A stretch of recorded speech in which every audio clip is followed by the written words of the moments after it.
अच्छा बच्चों, कैसे हो? तो बच्चों, हम 10th क्लास पढ़ रहे थे और 10th क्लास में हम लोगों ने अब तक 9.1 एक्सरसाइज के 8 क्वेश्चन कंप्लीट कर लिए हैं, यानी 8 क्वेश्चन तक हम कंप्लीट कर चुके हैं। और बच्चे, आप लोगों ने यदि नहीं देखा है तो आप लोगों को वीडियो का जो लिंक है वो डिस्क्रिप्शन में मिल जाएगा, आप वहाँ से उनको देख सकते हो। तो बच्चों, आज हम जहाँ से पढ़ने वाले हैं वो हमारे पास है क्वेश्चन नंबर 9। और क्वेश्चन नंबर 9 हमसे कहता है the angle of elevation of the top of building from the foot of tower is 30 degree.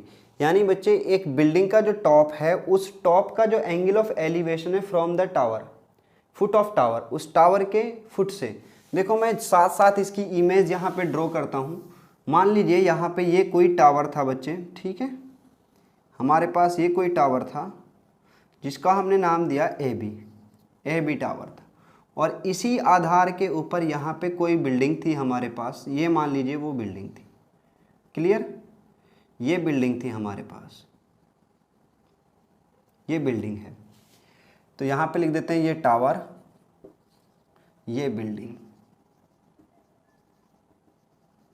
इसका नाम हो गया बच्चे सी और डी। अब कहता है the angle of elevation of the top of building from the foot of tower, यानी फुट ऑफ टावर ये पॉइंट होगा, इस फुट ऑफ टावर से इस के टॉप का जो एंगल ऑफ एलिवेशन है वो कितना है? 30 डिग्री। क्लियर यहाँ तक? आगे, and the angle of elevation of the top of tower, किसका? टावर का, from foot of the building is 60 degree. यानी बिल्डिंग का जो फुट ऑफ पॉइंट है वहाँ से जो टावर का हाईएस्ट पॉइंट टॉप है उसका जो एंगल ऑफ एलिवेशन दिया है वो कितना दिया है? 60 डिग्री। कितना दिया है? 60 डिग्री। आगे कहता है from the foot of building is 60 if the tower is 50 metre high, और जो टावर है उसकी हाइट कितनी दी है? 50 मीटर।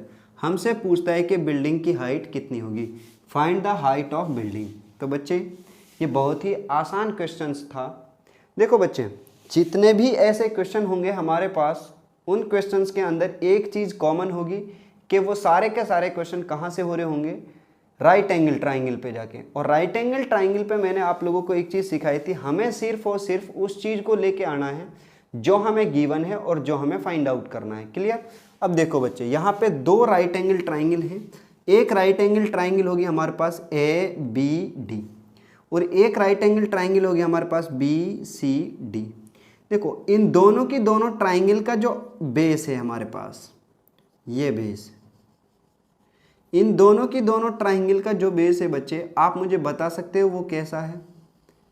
इन दोनों का जो बेस है बच्चे वो कॉमन है। कैसा है? कॉमन है। यानी इस ट्राइंगल के अंदर भी आया है और इस ट्राइंगल के अंदर भी आया है। क्लियर? और जो चीज़ बच्चे कॉमन होती है उसी की हेल्प से हम सारे क्वेश्चन सॉल्व कर सकते हैं। हाँ, तो बच्चे, ये जो साइड होगी हमारे पास, ये कैसी होगी? कॉमन होगी। और अब मैं कॉमन साइड की हेल्प से यहाँ पे इन चीज़ों को क्या कर रहा हूँ, मैं यहाँ पे फाइंड आउट करूँगा। अब देखो, सबसे पहले हम आते हैं इस वाली ट्राइंगल पे, ट्राइंगल ABD पे। तो यहाँ से इन राइट एंगल ट्राइंगल ABD। तो बच्चे, राइट एंगल ट्राइंगल ABD में AB कितना है? 50 मीटर। और यही हमारे पास होगा परपेंडिकुलर। क्यों? क्योंकि बच्चे, अगर मैं थोड़ी देर के लिए इस साइड को मिटा दूं, यहाँ से इसको हटा दें हम यहाँ पे, तो मेरे पास ये ट्राइंगल बची। और जो ये ट्राइंगल मेरे पास है, इसका ये एंगल कितना है? थीटा है। और थीटा दिया होता है जिस साइड के ऊपर, वही साइड हमारी क्या होती है? बेस होती है। और उसके सामने की जो साइड होती है थीटा के, वो क्या होती है हमारे पास? परपेंडिकुलर। तो परपेंडिकुलर हो गया हमारे पास AB, और AB की लेंथ कितनी दी है? 50 मीटर। क्लियर यहाँ से?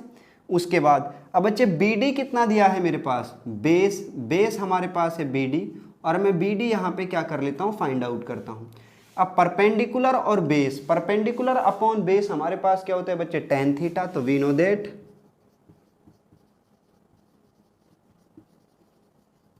No that tan theta is equal to perpendicular upon base. तो यहाँ से बच्चे वैल्यू रख दीजिए। अब tan कितना डिग्री? 60 डिग्री। यहाँ पे लिख लीजिए थीटा इज इक्वल टू कितना है? 60 डिग्री। तो tan 60 degree is equal to perpendicular कितना है मेरे पास?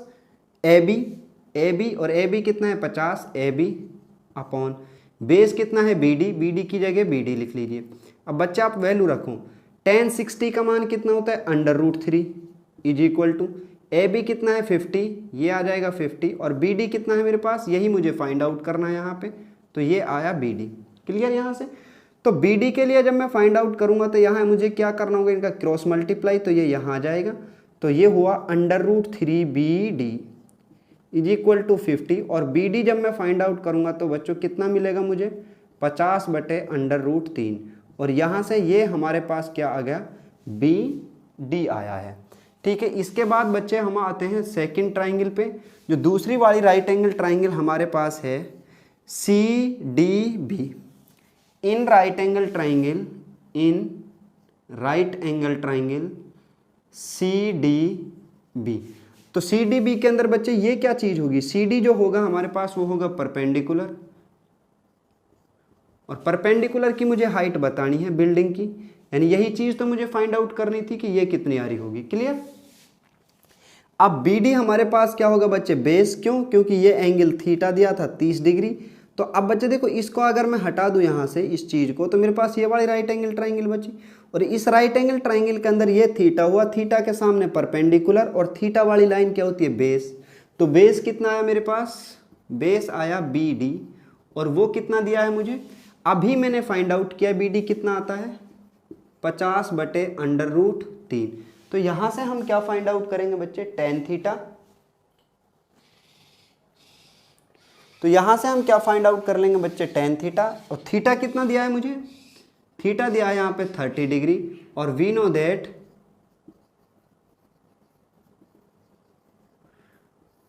That tan theta is equal to कितना होता है बच्चे, परपेंडिकुलर अपॉन बेस। देखो मुझे परपेंडिकुलर और बेस दिया है, तो इसी वजह से मैं tan थीटा लेता हूं। अगर मुझे हाइपोटेनियस और दूसरी कोई साइड दी होती तो बच्चे मैं वो वाला ट्रिग्नोमेट्रिक फंक्शन ले रहा होता जो उस चीज को क्या कर रहा होता, फॉलो कर रहा होता। तो tan थीटा, थीटा कितना था 30 डिग्री, वैल्यू रख दीजिए, tan 30 is equal to P, P हमारे पास कितना है CD, यही मुझे फाइंड आउट करना है, अपॉन बी कितना है हमारे पास BD, यानी बेस कितना है BD, वैल्यू रखो बच्चे, tan 30 की वैल्यू कितनी, 1/√3। ये तो बच्चे अब तक आप लोगों को रट जानी चाहिए थी कि tan थीटा की वैल्यू कितनी होती है, tan 30 की कितनी, tan 60 की कितनी, tan 45 की कितनी। क्योंकि बच्चे ट्रिग्नोमेट्रिक जो फंक्शंस हमारे पास होते हैं, एप्लीकेशन जो हमारी होती है इस एक्सरसाइज के अंदर, हम मोस्टली sin थीटा और tan थीटा का यूज कर रहे होंगे। ठीक है, तो कितना है 1/√3। अब CD हमारे पास कितना है, ये फाइंड आउट करना है, BD कितना है हमारे पास, तो CD हमारे पास होगा CD, और BD हमारे पास कितना है 50/√3, 50/√3। और जब आप इसको सॉल्व करोगे तो इसकी क्रॉस मल्टीप्लाई करेंगे तो ये यहाँ आ जाएगा, और ये कहाँ जाएगा, इधर, तो यहाँ इसको ले जाने की जरूरत नहीं। तो CD इज इक्वल टू कितना है, CD आया हमारे पास 50/√3, और उसके बटे कितना, √3। अब देखो बच्चे, इसके बटे कुछ नहीं तो 1, और यहाँ से ये कहाँ चला जाता है, इसके साथ, और ये कहाँ था, इसके साथ। तो कितना मिला मुझे मिला यहाँ पे CD इज इक्वल टू 50/√3 गुणा में √3। और मेरे प्यारे बच्चों, अगर √3 को 2 बार में मल्टीप्लाई करता हूँ तो इस बात का क्या मतलब था कि CD इज इक्वल टू 50/√3 गुणा √3। तो इसका मतलब हुआ √3 की पावर 2, और इस 2 से ये क्या हो गया, कैंसिल। तो यहाँ कितना आया 50/3, और जब आप इसको सॉल्व करोगे 3 से तो 16 तिया 48, और बचे कितने, 2। जो बचते हैं उनको लिखते हैं बच्चे ऊपर, और नीचे कितना था 3, तो 3 का 3 आएगा। और 16 से ही 2/3 मीटर हमारी क्या होगी, हाइट होगी, किसकी, बिल्डिंग की। यही चीज़ हमसे पूछी थी कि बिल्डिंग की हाइट कितनी, तो लिख देंगे यहाँ पे, hence the height of building is 16:2/3 metre. ये हमारा क्या होगा बच्चे, आंसर होगा। तो मैं आप लोगों से उम्मीद करता हूं कि आप लोगों के क्वेश्चन समझ आया होगा। यदि बच्चे समझ में नहीं आया है तो आप लोग कमेंट करके बताया करो। और अब हम चलते हैं इसके बाद क्वेश्चन नंबर 10 की तरफ, देखते हैं कि 10th क्वेश्चन को किस तरीके से सॉल्व करेंगे।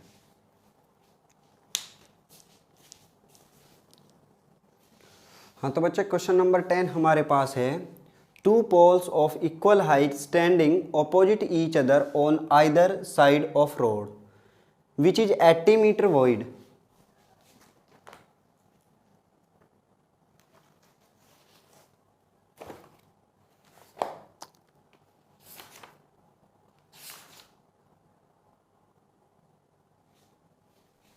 हाँ तो बच्चे क्वेश्चन नंबर 10 हमारे पास है, two pole of equal height standing opposite each other on either side of road which is 80 metre wide.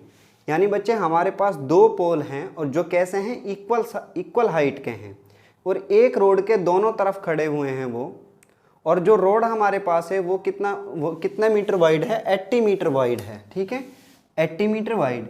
From a point between them, और उनके बीच में एक पॉइंट है, ऑन द रोड पर, the angle of the elevation, और जो angle of elevation है, angle of the elevation of the top of pole are 60 degree and 30 degree respectively. यानी बच्चे हमारे पास मान लीजिए ये कोई रोड था, ये रोड है। ठीक है, इस रोड के यहाँ पे एक पोल यहाँ खड़ा हुआ है और एक पोल यहाँ पे खड़ा हुआ है। ठीक है, दोनों पोल की जो हाइट है वो कैसी है, इक्वल है, बट इनके बीच में कोई पॉइंट था। देखो बच्चे यहाँ पे समझने की बात यह है कि जो पॉइंट इनके बीच में आया है वो एग्जैक्ट बीच में नहीं होगा, यानी 40-40 मीटर पे।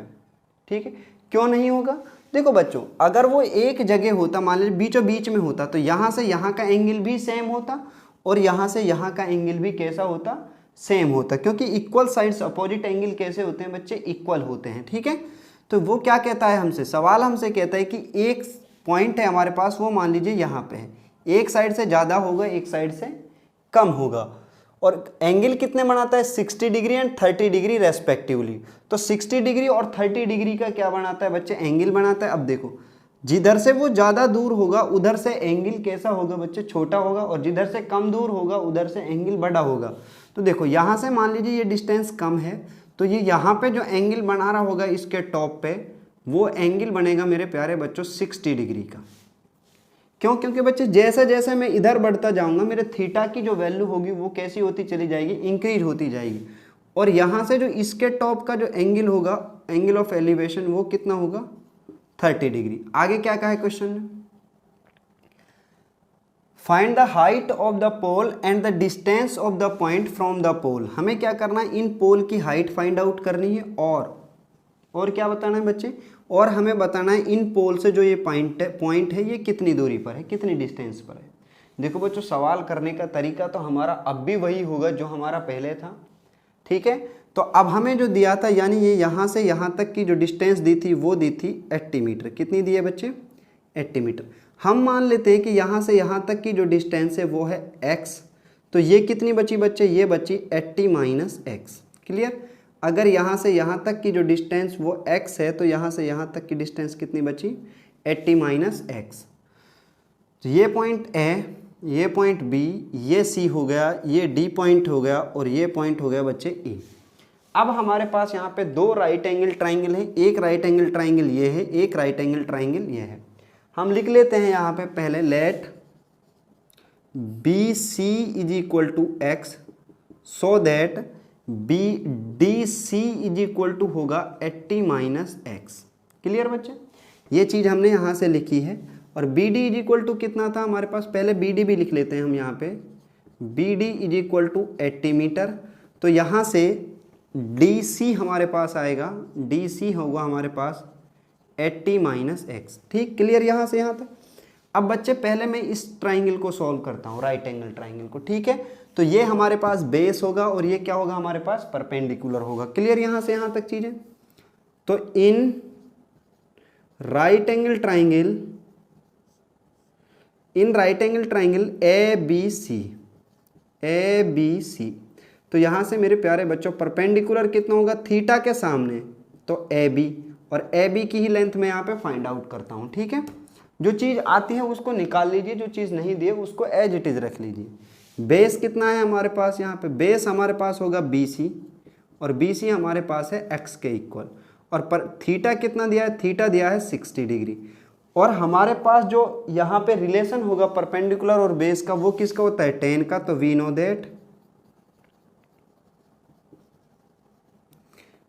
No that tan theta is equal to perpendicular upon base. तो मेरे प्यारे बच्चों आप मुझे बताइए टेन की थीटा की जगह कितना आएगा 60 डिग्री, परपेंडिकुलर की जगह कितना आ रहा होगा हमारे पास ए बी अपॉन, और बी सी की जगह सॉरी बेस की जगह कितना आएगा बी सी। अब यहाँ से आगे जब बच्चे आप इसको सॉल्व करोगे तो मुझे कितना मिलेगा, यहाँ पे हमें मिलेगा टेन 60 की वैल्यू होती है √3 is equal to A B upon x, और A B is equal to कितना है √3x, क्योंकि क्रॉस मल्टीप्लाई करेंगे तो इधर चला जाएगा, और इस चीज़ को आप लिख लीजिए। देखो बच्चे क्यों, क्योंकि मेरे प्यारे बच्चों जो ए बी हमारे पास होगा वो किसके इक्वल होगा डी ई के, क्योंकि हमारे पास दोनों पोल हैं, ये भी पोल था और ये भी क्या है हमारे पास, ये भी पोल है, और दोनों पोल्स की जो हाइट थी वो कैसी थी, इक्वल थी। इसीलिए मेरे प्यारे बच्चों ए बी इक्वल होगा किसके, ई डी के। ठीक है, यहाँ से इतनी चीज़ क्लियर। अब हम आते हैं दूसरी ट्राइंगल पे, ई डी सी पे। In right angle triangle E D C, तो यहाँ से मेरे प्यारे बच्चों आप मुझे बताइए परपेंडिकुलर कितना होगा। परपेंडिकुलर हमारे पास होगा ई डी, क्लियर। बेस कितना होगा, जो बेस हमारे पास होगा वो होगा सी डी, और सी डी हमारे पास होगा 80 - x, क्लियर। बेस कितना होगा 80 - x। तो और थीटा कितना दिया है, थीटा हमें दिया है √3, सॉरी थीटा दिया है 30 डिग्री, कितना दिया है 30 degree.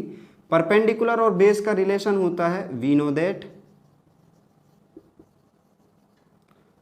tan theta is equal to कितना होता है बच्चे, परपेंडिकुलर अपॉन बेस। यहाँ तक चीज़ें समझ में आई हैं। अगर यहाँ तक समझ में आ गया तो बच्चे आगे क्वेश्चन तो बिल्कुल कुछ भी नहीं है, खाली इसमें क्या था, एक धोखा था आप लोगों को क्वेश्चंस में अड़ाने का, ठीक है। बाकी आगे कुछ नहीं है यहाँ पे। अब देखो tan थीटा, थीटा की जगह कितना आएगा 30 degree, tan 30 degree is equal to perpendicular कितना है ई डी, बेस कितना था सी डी, वैल्यू रख दो बच्चे। tan 30 की वैल्यू कितनी 1/√3 is equal to E D upon C D की जगह कितना आएगा 80 - x, क्लियर। यहाँ से आप क्या करोगे, इनका क्रॉस मल्टीप्लाई, तो ये चीज़ कहाँ चल जाएगी इधर। तो मुझे कितना मिला यहाँ पे बच्चे, मुझे मिला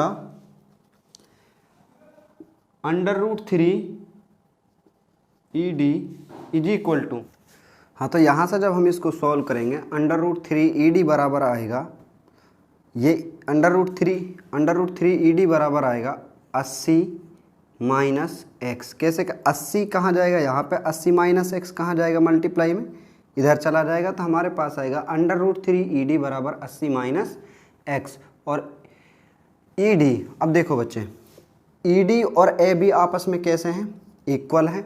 तो जहाँ पे ई डी आया है वहाँ पे हम क्या लिख सकते हैं, ए बी लिख सकते हैं। तो यहाँ लिखेंगे E D is equal to A B.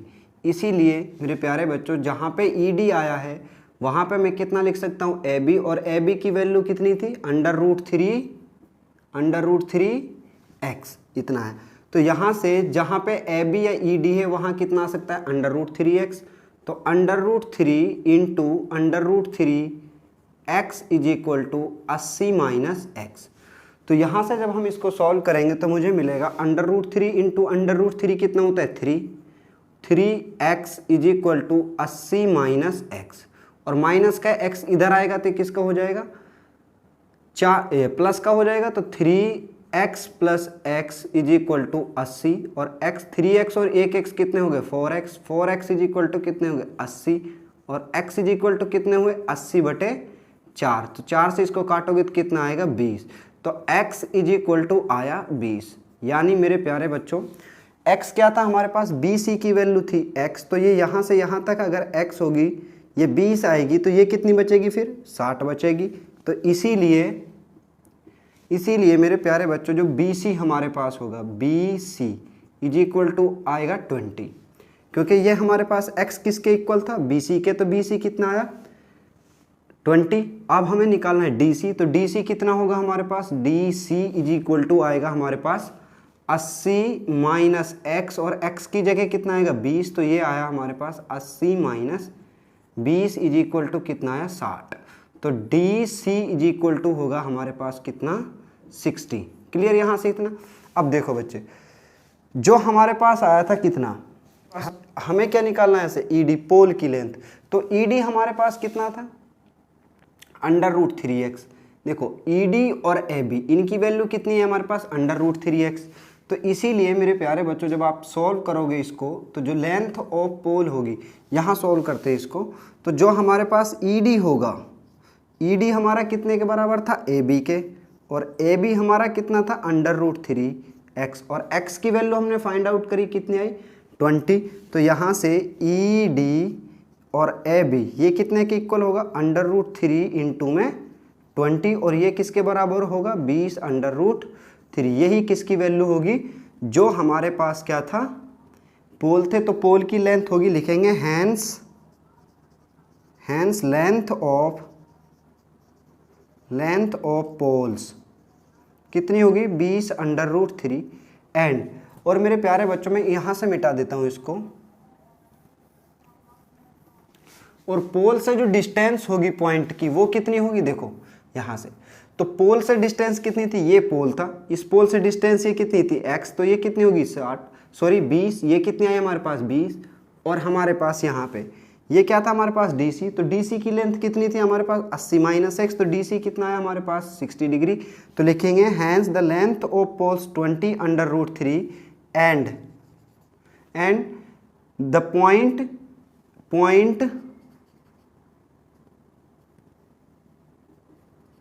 point from poles is away from, या point from poles is 20 and 60 metre away, यानी दूर होगा, कितना दूर होगा, 20 and 60 मीटर अवे होगा। तो ये हमारा क्या होगा बच्चे, आंसर होगा। तो आप इसको क्या कर सकते हो, देखो यहाँ से जब आप लिखोगे तो यहाँ पे नीचे सीरीज में आप ये सारी की सारी चीज़ें लिखोगे, यहाँ से आगे जब आप सॉल्व करोगे तो ये चीज़ वहाँ पे लिखोगे, जैसे हमने सॉल्व किया था आप उसी तरीके से जब नोट्स तैयार करोगे तो लिख लोगे। तो ये हमारे आज के क्वेश्चन थे 2, 8, 9 और 10। इसके बाद हम आपसे मिलते हैं बाकी क्वेश्चंस के साथ। तो बच्चे आप लोगों को अगर अच्छा लगा है तो वीडियो को लाइक करें, शेयर करें और सब्सक्राइब करें।